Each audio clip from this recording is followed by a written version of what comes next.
কিছু না কিছু মানসিক কষ্ট বা আঘাতের স্মৃতি আছে। মধুর স্মৃতিও কম নয়, কিন্তু যদি কোনো ঘটনা কারো মধ্যে তীব্র কষ্টের জন্ম দেয়, যা তাকে স্বাভাবিক থাকতে কিংবা স্বাভাবিকভাবে দৈনন্দিন কাজ করতে অক্ষম করে তোলে, কিংবা কেউ শত চেষ্টা করেও স্বাভাবিক জীবনে ফিরে আসতে না পারেন, তাহলে বুঝতে হবে তিনি মানসিকভাবে ভেঙে পড়েছেন, অর্থাৎ নিজের উপর নিয়ন্ত্রণ হারিয়ে ধীরে ধীরে অসুস্থ হয়ে পড়েছেন। আমাদের আরও মনে রাখতে হবে, কষ্টকর কিংবা আঘাতমূলক ঘটনা কেউ কেউ সহজে নিজে থেকে বলতে চান না। প্রাথমিক পর্যায়ে তিনি একাই নিজে থেকে কাটিয়ে ওঠার চেষ্টা করে থাকেন।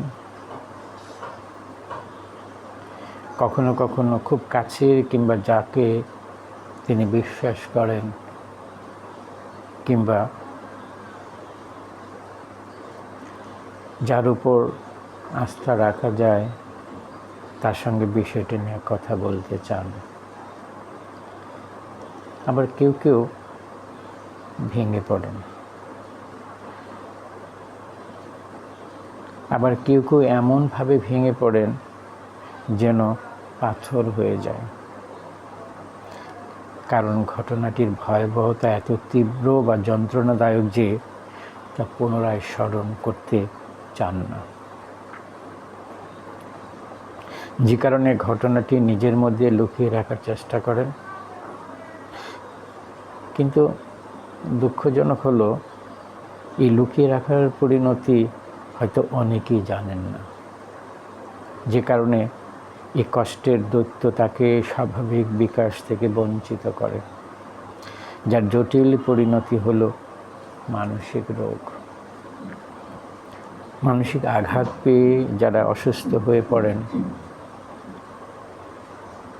তাদের মধ্যে অনেকেই নিজ থেকে চিকিৎসার উদ্যোগ নেন না।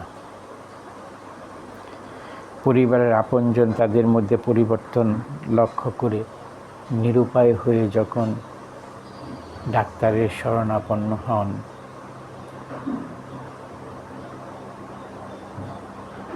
তখন অনেক সমস্যা, জটিলতা তাদের মধ্যে জন্ম নেয়।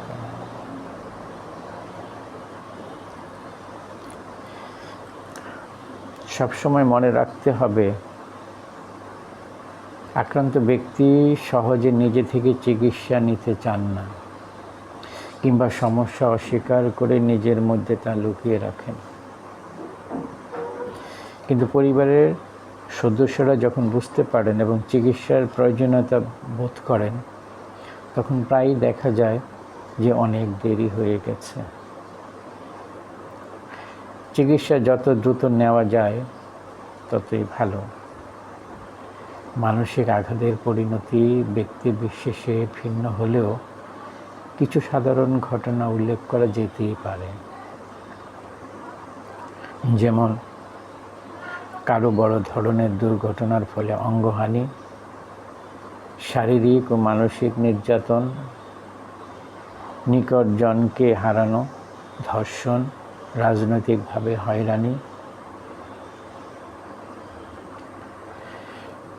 ধর্মীয় উন্মাদনার শিকার, সামাজিক অস্থিরতা, পারিবারিক কলহ, শৈশবে চরম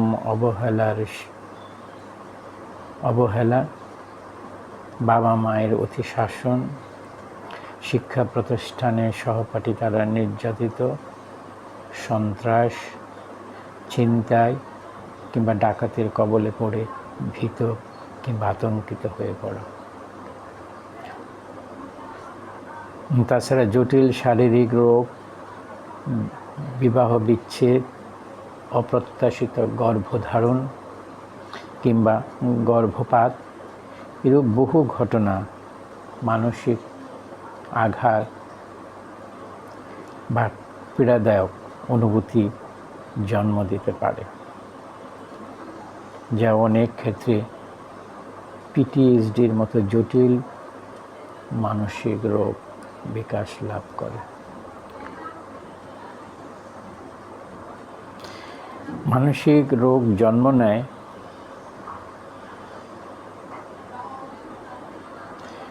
যখন ব্যক্তির মধ্যে পিটিএসডির মতো জটিল মানসিক রোগ জন্ম নেয়, তখন আর ব্যক্তি উদ্যোগ রোগ নিরাময় ততটা ভূমিকা রাখতে পারে না। প্রয়োজন হয় মানসিক চিকিৎসা, যেখানে সমস্যার ধরন ও তীব্রতার ভিত্তিতে মনোরোগ বিশেষজ্ঞগণ চিকিৎসা দিয়ে থাকেন। চিকিৎসায় ওষুধের প্রয়োজন হলেও কাউন্সেলিং বা সাইকোথেরাপি চালিয়ে যাওয়ার পরামর্শ দিয়ে থাকেন ডাক্তারগণ। পিটিএসডি রোগটি সহজে বোঝার উপায় হিসেবে এখানে কিছু